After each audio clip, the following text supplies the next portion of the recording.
माना जाता है कि गरुड़ की एक ऐसी प्रजाति थी जो बुद्धिमान मानी जाती थी और उसका काम संदेश और व्यक्तियों को इधर उधर ले जाना होता था।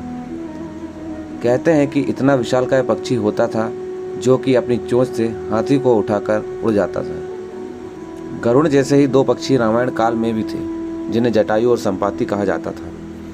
ये दोनों ही दंडकारण्य क्षेत्र में रहते थे। इनके लिए दूरियों का कोई महत्व नहीं था।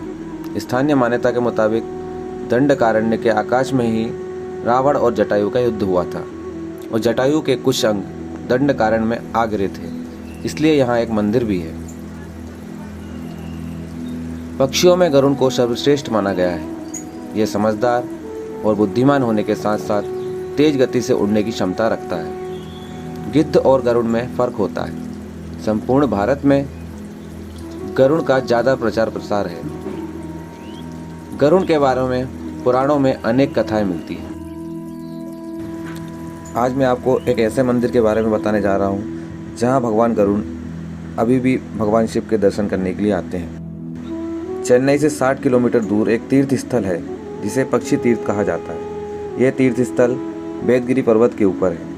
कई सदियों से दोपहर के वक्त गरुड़ का जोड़ा सुदूर आकाश से उतर आता है और फिर मंदिर के पुजारी द्वारा दिए गए खाद्यान्न को ग्रहण करके आकाश में लौट जाता है।